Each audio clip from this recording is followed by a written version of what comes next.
All right, thank you. My name is Andrew Bustamante. I'm here to discuss how you can dominate risk and win where others lose. Now, let me be very transparent with you because uh, this is a group that's focused on trading, and I am an outsider coming in. I am actually not a trading professional. I am a former CIA officer here to inject some of my knowledge, what I've pulled from my time with CIA, and inject it into your world for you to use.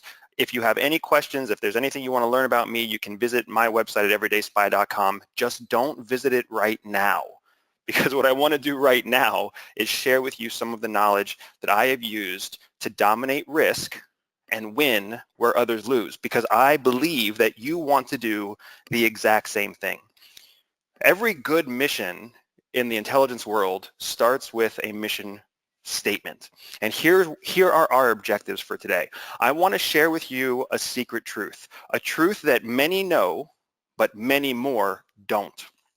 I want to go through that truth, and I want to talk about things like comfort zone and why the comfort zone is dangerous. I want to share with you how your mind works and what the anatomy of the decision-making process is that you use.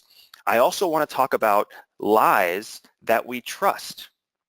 There's things that our mind does that is in fact a lie to ourselves, but because it's happening in our head, we trust it. I want to share that with you, and then I want to show you how we can disrupt that pattern. Disrupt the pattern of us lying to ourselves, disrupt the pattern of us standing in our own way, disrupt the pattern of us letting risk drive us to lose so that we can dominate risk in the end. Here's the secret truth. Here's the truth that people don't want to admit to, that some people know and other people don't. You see, risk is guaranteed in life. I love Roger. Roger's a fantastic guy, and I loved his slide when he was talking about lowering risk because he's 100% right. Some things you can do to lower risk because risk cannot be avoided. It can never be fully managed. It cannot be controlled. The best that you can do is just kind of move risk around. So what that means is that in order to succeed in life, we have to learn how to accept risk. Not just how to accept it, but how to recognize that risk is in and of itself a tactical advantage if we know how to use it. My entire career was built around leveraging risk to take advantage of opportunities, to use it as a tactical opportunity, a tactical advantage to take something away from somebody else. That is the power of risk. I spent 15 years serving the United States national security sector, and in that time, I found that risk was something that I was born and bred and trained and programmed as a child, as an everyday person to fear, to avoid, to manage, to offset. And the day that I graduated from the farm at CIA was the day that I realized that risk is in fact an opportunity, a tool that very few people know how to use, and even fewer know how to leverage as a weapon to win whatever war they're trying to win. Whether you're trying to stop a terrorist, whether you're trying to intercept nuclear proliferation materials from a foreign port, whether you're trying to out-trade, whether you're trying to outmaneuver or out-persuade or out-negotiate a salesperson, risk is at the core of what you need to succeed. Now, to understand risk, the first thing you have to understand is where risk comes from. And all risk starts in the same place. It starts in your comfort zone. If you just look at the definition of comfort, right? Comfort is the state of ease from pain. It is the alleviation of your negative feelings. Now, everybody on this call is smart. You've all proven that you understand how to use money, how to spend your money, how to make money. You know what it's like to make decisions based on empirical evidence. But look at the definition of comfort. Comfort is tied to feelings. It's tied back to feelings. Feelings are not empirical. Feelings cannot be measured. Feelings are something that every one of us just feel. It is an automatic response in our bodies. It's not something that can be measured. It's not something that can be turned up or turned down. Feelings just happen. So if you're somebody who likes to stay inside of a comfort zone, then the definition, the boundaries of that comfort zone are tied to your feelings. And if they're tied to your feelings, that means that your comfort zone can be expanded. All you have to do is build a tolerance for a different type of feeling, for a discomfort, and then your comfort zone will grow. That's a knowledge base that will grow. Your comfort zone will become something where you are comfortable being uncomfortable. And if you are comfortable being uncomfortable, that means that you are comfortable growing, where everybody else is comfortable not growing. Trading is just like exercise. I don't know anything more about trading than what I have learned in my conversations with Rob Booker, my conversations with Roger Scott. I know that it's hard. I know that it has superior opportunities to other things in life, but what I really have learned from them is that it starts with growth. And that's just like exercise, that's just like training, that's just like the life that I've lived. And for us, growth always starts just outside of your comfort zone. You don't grow inside your comfort zone, you grow just outside of your comfort zone. Covert operators in the field have an association. When we feel comfortable, we recognize we are in danger. Because when you're comfortable, that means that you have delayed reaction times because you're not really paying attention.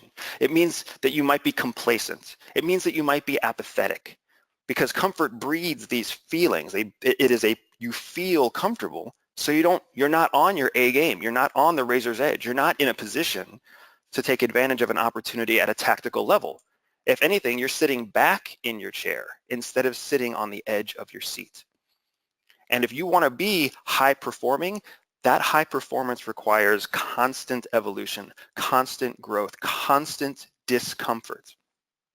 So if you're inside your comfort zone, you can trust that the comfort that you feel is the first sign that you're doing something wrong. I've seen how this works in the trading world. I've seen how people have allowed themselves to grow comfortable in what they know, sticking to what they know, staying inside their bubble of comfort. And then opportunity presents itself. And that opportunity is uncomfortable. So people don't take action. They stay inside their comfort zone. Look at what happened during the tech boom. Consider the evolution of cryptocurrency, the rollout of legal marijuana. Think about any one of the current topics that you are researching right now as a possible opportunity for your next trade. The people who moved early outside of their comfort zone, the people who built a tolerance for being outside of what felt comfortable, those were the early movers that won. Those people who stayed in their comfort zone, who let the early movers take the risk, who watched what they did, some of those people won, but they didn't win what the early movers won. And most of those people lost. People who stay inside their comfort zone, people who make a career of living inside their comfort zone, they do not dominate risk. They don't dominate anything. They run the risk of losing exactly the thing that they're afraid of losing. So when it comes to choosing whether to stay inside your comfort zone or stretch your comfort zone, you have an important decision to make. But before we make that decision, I want to make sure you understand how a decision even works. I want to talk about the anatomy of a decision. When you're operating in the field, when you're in any kind of intelligence function, you're trying to predict human behavior. And the only way that you can predict human behavior is by understanding how human behavior lives, where it starts, how it grows, where it terminates. There's a very predictable process to it. It's predictable because the way that you make a decision is a systematic process. It's like a machine. It's cogs and wheels. It's the same way that you can trust your clock to work every day because it is a repeatable systematic process that happens in your conscious mind. The average adult will make 35,000 decisions a day. 35,000 conscious decisions. This is not counting the unconscious decisions. Things like your heart, like how fast your heart rate goes, 99% of your breathing is all subconscious. That's not anything you have control over. You have control over 35 decisions a day when you're an average person. Nobody on this call is average. So you are all making more decisions than what you see on this screen right now. More than 35,000 conscious decisions a day. Do you know what your decision process looks like? Do you know how the decision flows through your mind? The anatomy of a decision is surprising to some, but useful to everyone. When you receive information, the information is best when it's processed by both your left and your right brain. I'm not going to get into heavy psychology or anatomy here. I just want everyone to understand. Your brain has two hemispheres. When you use both hemispheres, when you use your whole brain, that's how it was built to work. The left side of your brain is tied to logic. If you just remember left, logic, they both start with an L. Really easy way to remember what happens on the left side of your brain. The right side of your brain is where all of your creativity lies. It's where connections are made. It's where analysis happens. So what happens is when your brain is used in conjunction and when both hemispheres work together, you have a full systematic process where fact and logic comes in. It's received by the left side of the brain. It's categorized, and there are inferences that are made on the right side of the brain, the creative side of the brain, that ultimately lead to a conclusion, and that conclusion is made on the left side of the brain. It's like a big circle. That's a loop that keeps us making good decisions, or that's a loop that allows us to make bad decisions because the whole brain is involved. I don't want to go into too much detail on this slide. What I want you all to understand is that if you look on the left, you'll see where all sensory input comes in from outside. External sensory input, the large square on the left. That's your five senses. That's where you get all of the information that's happening in the world around you. The small rectangle on the lower right is your hypothalamus. That's the part of your brain that determines how the rest of your body feels, right? How the rest of your body reacts. Everything that happens in between is happening inside your brain, between the left and the right brain. Your left side, your logic side, you can see that on the top arrow. The right side of your brain, the creative side, the emotional side, that's happening in the bottom arrow. The most important thing to see in this slide is that after your five senses take in information, it goes to one small part of your brain called the thalamus, and then things split up. Both hemispheres have to work at the same time, but there is a divide between the two of them. All of your logic, all of your fact-based processing happens on one hemisphere. All of your emotion and all of your creative processing happens in a separate hemisphere. And then they come back together in the amygdala, and that's how it processes through your brain. That's the anatomy of a decision. When your left brain, your logic and your reason, and your right brain, your creativity and your emotion, when they work together, you're going to make effective decisions. It's just the way that we were built. It's the amazing design that is your brain. When you feel like you're on fire, when you feel like you're making a series of good decisions, when you feel like you're on top of the world, that's what's happening in your left and right brain working together. But there is one scenario where that systematic process starts to break down. And that's when you sense fear. We all know what fear feels like. Fear upsets the systematic process that we have come to trust. And because of that, we start to believe that we can trust fear and our fear response more than we can trust the systematic process that we have when we make decisions. Fear is the lie that we choose to trust. But the truth is this: fear distorts your decision-making process. You see, we think fear enhances us. There's all sorts of gurus out there that will say that fear makes you sharp, that fear puts you on your edge, that fear is how you get into the game. All of those statements are dead wrong. Anybody out there who's carrying a gun to keep people safe, anybody out there who's working on an elite team, anybody out there who's convincing patriots to become traitors, we know fear distorts your decision-making process. Fear distorts the way the brain works. Fear interrupts, undermines, and degrades the way that your brain is supposed to work. Fear of danger, fear of harm, fear of loss. Do any of these fears sound familiar to you? It's because they are the definition of risk. When you are exposed, when you or someone or something that you value is exposed to the risk of danger, the fear of danger, the fear of loss, or the fear of harm, that is risk.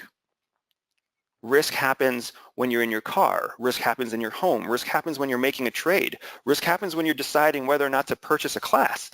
When you are put in the face of fear, of loss, of harm, of danger, of anything you interpret as fear, your mind trusts the fear, but that is a lie. You can't let that happen. You see, here's what happens. The right brain, your emotional brain, overruns your left brain. It overruns the logical side of your brain. Your body is designed to do this. It's a hardwired process that most people call fight or flight. But fight or flight was designed to protect us from physical peril. Physical peril. We were built to stand in our own way, to make sure that we didn't do something that caused us physical harm. This is why people in their right mind don't jump off of cliffs. It's why people in their right mind don't do, crazy things, because we have this fight or flight response that when our bodies are overwhelmed with fear, the left brain shuts off, the right brain takes over, and we decide that we're going to fight, or we're going to fly, we're going to live, and we're going to block ourselves from that risk. This is what it looks like. And if you think of the anatomy of your brain, you can see the red is what happens when you feel fear. You completely bypass the right side of your brain. Everything takes the shortest route possible from the time that you get one of the 5 sensory inputs all the way through to the time that your body reacts. It's done. It happens as fast as possible because it needs to keep you from physical peril. Now, in early mankind, that was useful, right? 99% of our decisions when we were Cro-Magnon had to do with our immediate survival. Every other animal out there that's still operating on fight or flight is still in the same position. They're all living moment to moment, surviving moment to moment. So you need that fight or flight response to keep you safe when you are living in a world of immediate danger. But in modern mankind, 99.9% of our decisions relate to future objectives. We're no longer worried about the next moment, the next meal. We're not worried about where we're going to get clean water. We're not worried about a cougar coming into our camp and eating our children, right? We worry about things in the future now. That means all of our fears are future-based fears. So this fight or flight response is a distortion. It's a carryover. Our mind is still wired the same way, but our consciousness has moved forward. We have progressed, we have evolved in our thinking, but our biology still remains where it was when we were Cro-Magnon. Our natural response when risk is presented is inherently inefficient. It is a detriment to us. It is a disruption to us achieving the long-term objectives that we have set out to achieve. Fight or flight only pertains to peril, physical peril. Anything besides that is a distortion. I know a lot of folks like to use quotes from specialists. The best specialist I can think of here is Yoda. Fear is the path to the dark side. Whether you're a Star Wars fan or not, you know that that's true. When we start to be afraid of something, it's just a slippery slope. It's the first step on a path that takes us places we don't want to go. But we still take that path. Somehow we rationalize why responding to fear, reacting to fear is the right thing to do.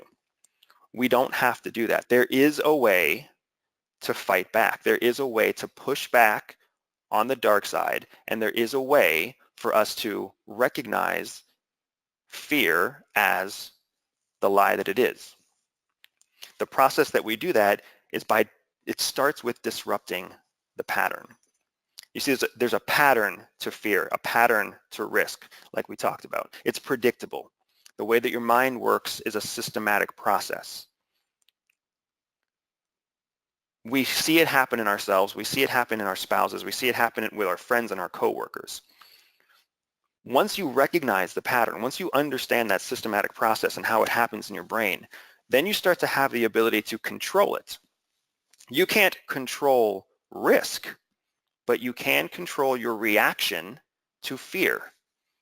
You see, it's a big difference. People out there who are trying to teach you to manage risk or control risk or direct risk or offset risk, there's a market for that because we all dislike fear. If we can learn to embrace fear, to recognize that fear is something that we cannot avoid, the risk that comes from a fear response will never go away. But what we can do is control that fear response and redirect it. That's when things change. And they don't change temporarily. They change permanently.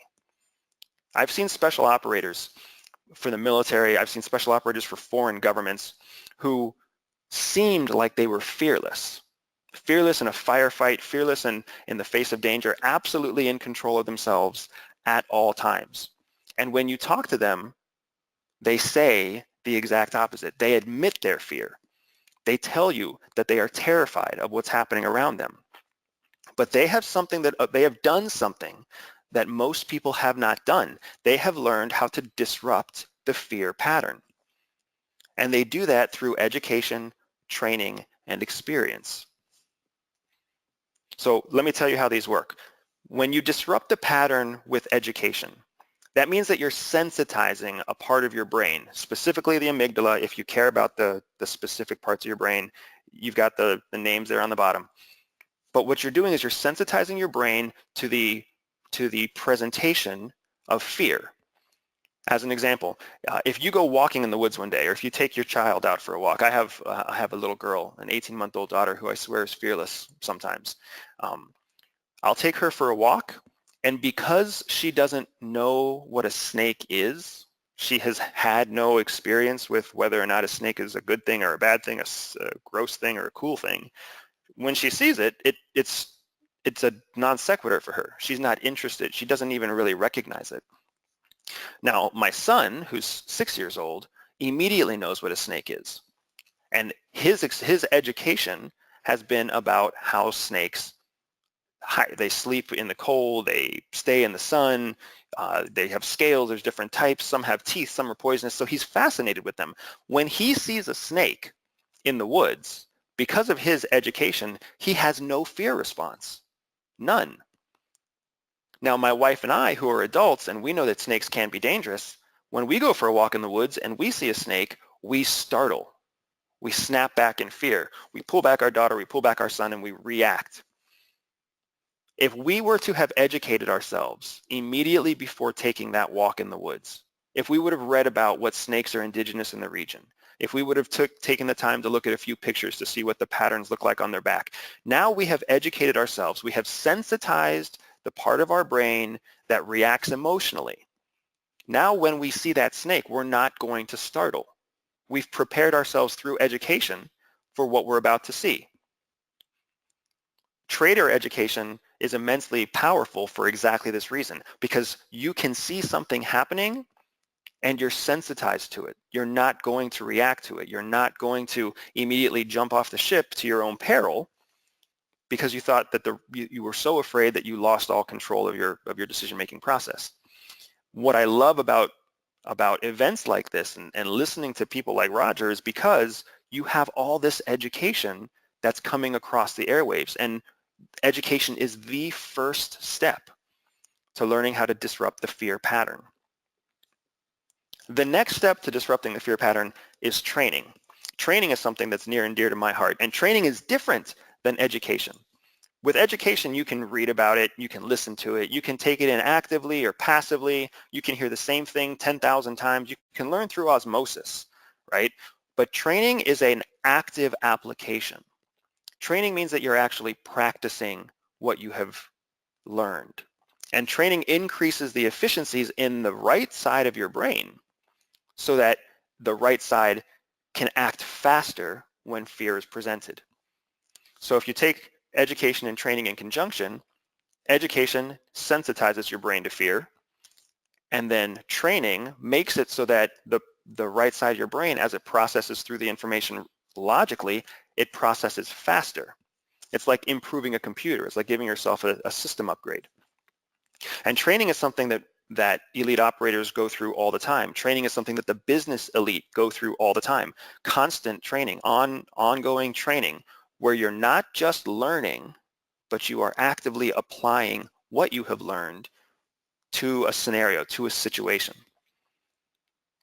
Training is the key to making the brain work as a whole brain. So let's go back to that snake in the woods example. Because we read about the snakes indigenous to the region before we took the hike, when my wife and myself and my son and my daughter, when we come across a snake, we don't jump, we don't startle. We hold still and we look at it and we immediately recognize from a fact-based perspective, from a logical, reasoned-based, whole brain perspective, that that is a snake. That is a snake. It is a black rat snake. It's 4 feet long, which means that it's an adult, and it's sitting in a sunny spot on the leaves at 2 o'clock in the afternoon, which means that snake is sunning, and if it's sunning, that means it's sleepy. Education is what got us there. But what happens now? Now that we've assessed what it is, now that we're not afraid of it, now that we see it for what it is, it's still a dangerous snake, but we're not afraid of the danger. We see it for what it is educationally, academically.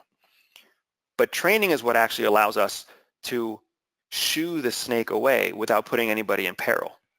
If you're crazy like my wife, training is what allows you to actually reach out and pick that snake up right behind its head, because you know what the muscle feels like in the snake's body. You know that the teeth that it has are not strong enough to pierce the glove that you're wearing. Training is what actually allows you to know what to do next. It increases that response on the right side of your brain so that you have a whole brain reaction and you can actually take action to change the path that you're going on. Now, if we were just academic, if we never had training, we'd see the snake and we'd find some way around it. We'd go traipsing through the side of the forest, possibly into even more danger because we don't know what's off the trail. But training is what allows us to actually take action in a way that we can predict what will happen next. The most important part to disrupting the pattern is actually gaining experience. The first time my wife picked up a snake, it was training.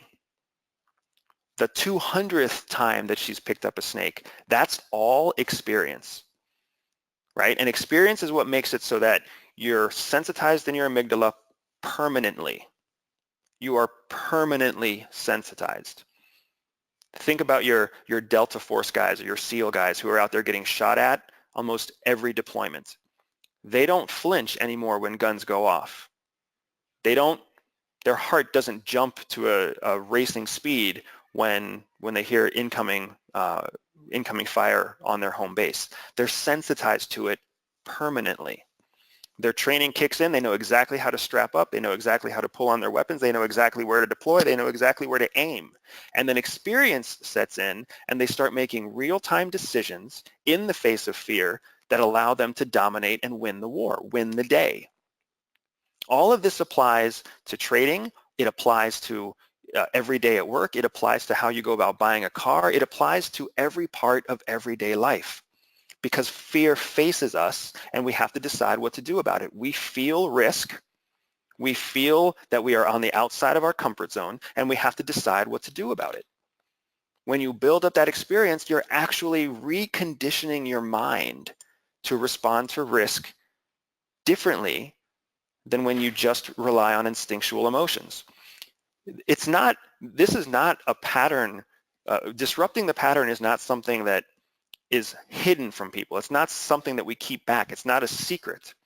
What it is it's just untrained and it's unpracticed, except in very elite circles. It's just as available to you as it is to any special operator, as it is to any CIA agent, as it is to any Mossad special operations person, right? You can disrupt your pattern. You can permanently recondition your mind to react to risk differently. And then you can take that new skill and you can plug it right into how you trade. You can take that new skill and you can plug it right in to how you build relationships. You can plug it into how you negotiate your raise. You can plug it into how you talk to your in-laws, right? Any place that you feel that risk, anywhere that you know risk exists, when you disrupt the pattern, you are bypassing the emotional response altogether. If you, again, look at the screen and you'll see where the gray dashed line is, there is always going to be emotion there, but it's no longer the highway. It's no longer the primary path that your mind takes. Now all of a sudden you've given your brain a chance to rely on logic and reasoning.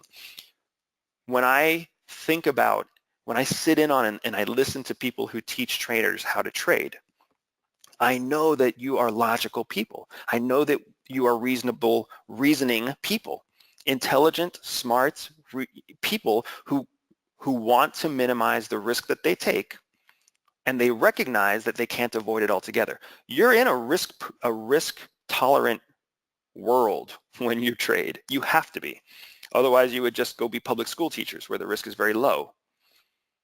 You've already come to accept that you have risk, but what are you doing about it? How are you improving yourself so that you can not just have success day to day, but so that you can have better success than other people, so that you can take advantage of the skills that you have and use them tactically to gain every day. I've mentioned some of the elite operators out there. This is how they constantly educate and train to build experience. You've heard of combat exercises, emergency action messages, 24-hour alerts, red team, blue team drills. These are all things that simulate what the real world looks like. The Secret Service even goes through live fire drills. That means Secret Service agents let other people shoot them so they get the experience of what it's like to stand in front of a bullet. Now, they're not bullets that are going to penetrate skin. They're rubber bullets, they're paint bullets, they're water bullets. They're bullets that hurt, but they're not bullets that kill. But think about the dedication, the commitment to the craft. They know that the only way to make sure that their heart is not racing, that they do not hyperventilate, the only way they know they can stand in front of the president and take a bullet and protect our union is if they stand in front of a bullet before the day ever comes that they need to. That's the level of commitment. That's the level of training that they go through to disrupt the pattern. CIA does something very similar with real-time operational scenarios. We live inside of a real-time scenario that is actively degrading, devolving, so that we can get a sense of what it's like to have all of our resources deprived, have all of our sleep deprived, have all of the threats ramped up, and we still have to be able to react in a very methodic response that we know will keep us and keep our assets safe. Elite operators recognize that if you disrupt the pattern, you overcome the fear. If you overcome the fear, you dominate the risk, and if you dominate the risk, you win the war. You cannot eliminate the risk, but you can dominate it. If you're dominating risk and the people that are out there competing against you are still living in their comfort zone, who's going to win the war? It's a no-brainer. You will win. They will lose. It's no longer a question. It's no longer a guess. You have superior education. You're going through it right now. You're going to have superior training. You choose to apply and gain experience with what we just talked about. You can even gain experience itself through everydayspy.com.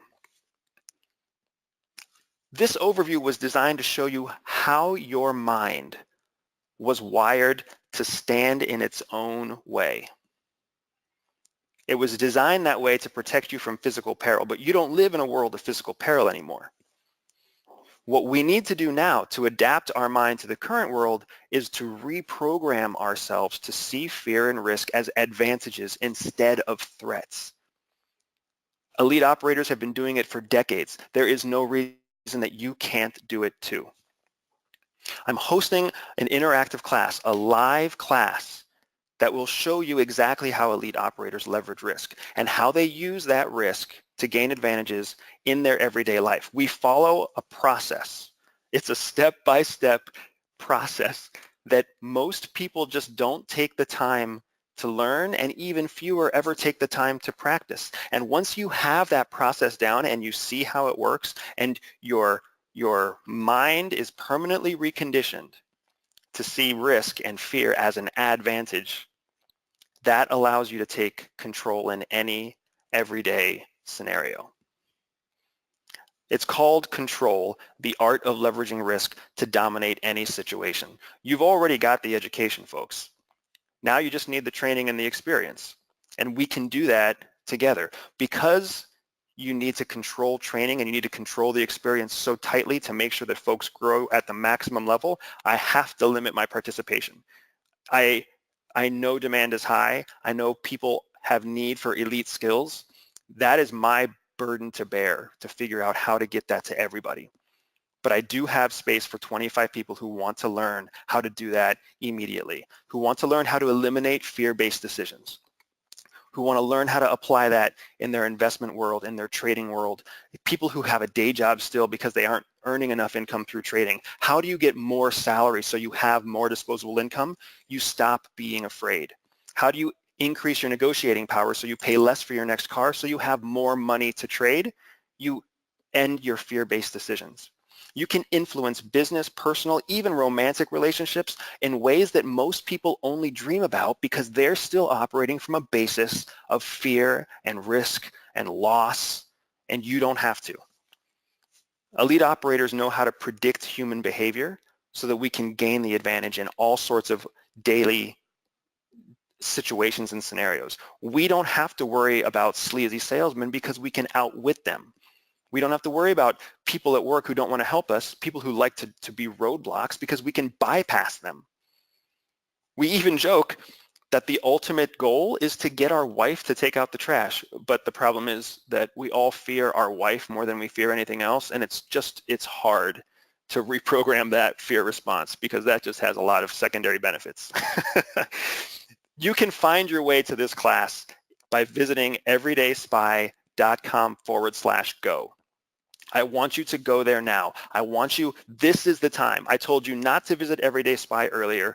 Don't learn about me. Don't focus on me. Focus on you. Focus on what you can learn. Focus on what we just talked about. Now is the moment that I want you to go focus on what comes next.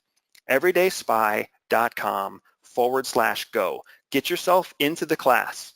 Become one of the first that learns the skill. My goal in life is to teach everybody these skills, which means that if you want to win between now and the day that my mission is successful, you have to learn it first.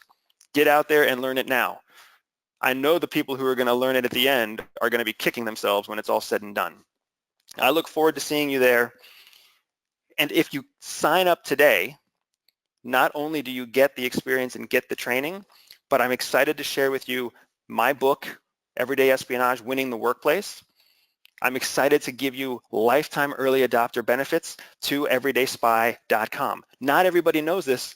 I only left the agency 3 years ago. I've only been exposed in my covert history has only been rolled back 2 years ago. My business is less than a year old. This information is all new, and there is nobody else out there teaching folks how to use CIA tactics to gain leverage in life. I am extremely committed to those people who have found their way to me already and who want to see me succeed in the future. I am more committed to their success than they probably are to my success.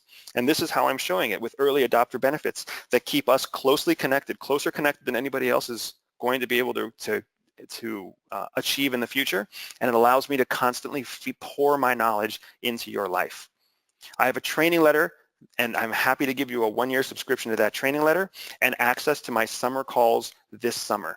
I am building my business. I am still using these skills every day. And my summer huddle calls are a chance for me to get with my inner circle and share with them the wins and the losses, the risks that I've taken, the risks that paid off, the opportunities that were lost when I didn't take risks. These summer huddle calls are just an intimate opportunity for us to be able to pour our wisdom and our experience into one another so that we can continually disrupt that pattern of decision making that everybody else continues to be stuck in. Find your way to everydayspy.com/go. Get on the list. I am excited to share even more with you, but I have to respect my time limits right now, and I have to turn over to questions. I see a question up that's asking cost. I apologize for not including that on the slide. That is a total new person mistake. The class cost is $97. I have no idea if that's a good cost or a bad cost. I just want people to learn. So my current cost is $97, and you'll find that at everydayspy.com. Excellent question. Thank you for calling me out, Oswald. Any other questions from the group?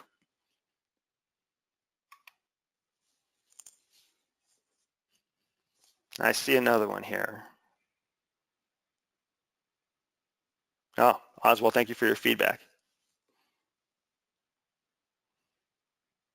Will the class be recorded? Another excellent question, Gloria. Yes, the class will be recorded.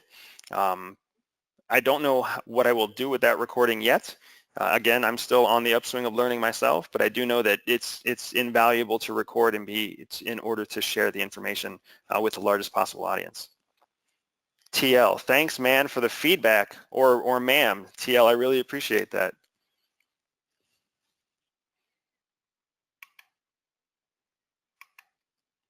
Eileen, thank you for the feedback as well. Any other questions for the group? I don't want to hold anything back. How long will the class be? My target for that class is anywhere from 60 to 90 minutes. The most valuable thing that I offer is just unfettered question and answer periods. What I find is that we all want to apply the information very specifically. We all want to be able to apply it to our life in a very intimate fashion. I can't give that to people with just a simple recorded webinar, right? But what I can do is make myself available for as much question and answer as possible so that we can tailor exactly how we go about the process, disrupting the pattern, exactly how we leverage risk to gain control. We can do that very intimately with an extended question and answer period. So I shoot for about 45 minutes of content, and then I always shoot for anywhere from 30 to 60 more minutes of question and answer. A big difference between educational-based content and experiential content is that in this kind of class, I'm talking at you. In the class that we're going to have with Control the Art of Leveraging Risk, we are going to be having real-time exercises together on the call, actually building our experience. We'll go through and role-play very real, everyday scenarios with each other and with me so that we all gain very rapid experience so that we can all rapidly reprogram and recondition our thinking process so that we can immediately go out after that call is over and change the life that we leave. Excellent question, Carrie. You're trying to sign up, Scott, and PayPal is giving you issues. Okay, I will do my best to try to make sure that my team knows about that so that we can get that fixed up for you. There is no reason for us to be blocking your way. I apologize for that. PayPal, please. Jorge, thank you. Getting it. Morgan, thank you so much for the feedback. Scrolling through pictures, scrolling through questions. So you teach people how to become Jedi Masters. This is the class for you. Yes, I love Jedis. My kids and I adore the whole concept of how closely Jedis and spies are. But yeah, influence is a tangible asset. So yes, we are teaching people how to gain influence. And when you become a true master of influence, Kevin, you'll realize that it's not actually about getting people to do what you want them to do. That's manipulation. True influence is getting people to do what they already want to do but are too afraid to do themselves, and that's motivation. And motivation is way more powerful than manipulation will ever be. Scott, a good question. Funds into a credit card. That is going to work for us. Thank you very much. Carrie, another good question. Do I trade and has this helped me? I do not trade. Trading is a smart person's game, and I'll be the first person to admit that I am not quantitatively gifted.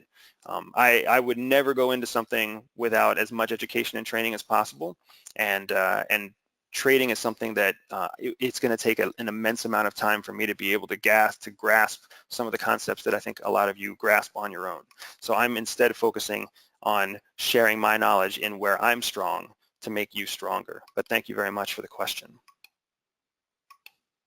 Carlos from Mexico, thanks for listening.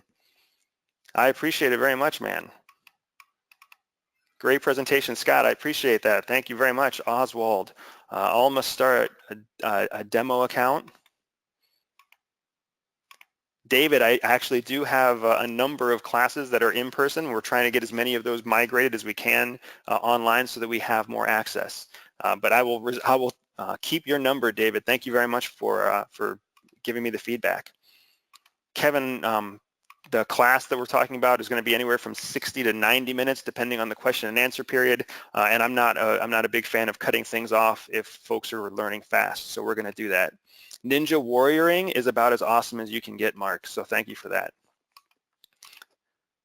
Scott, I appreciate the contact information. TL, I appreciate that too about manipulation. You guys are really flattering me here with these with the questions. I appreciate that very much. David, thank you for signing up. I think I reached the bottom of my questions. I'm just about out of time. Anything else for the group?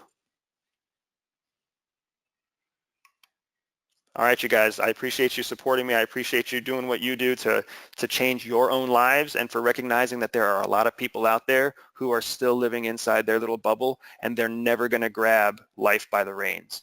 You already have taken the first step. I am so excited to be part of how you get to the place where you are the elite in what you do. Thanks for having me very much. everydayspy.com/go. Sign up for the newsletter and send me any feedback you have. You guys are shaping my business and my life as well.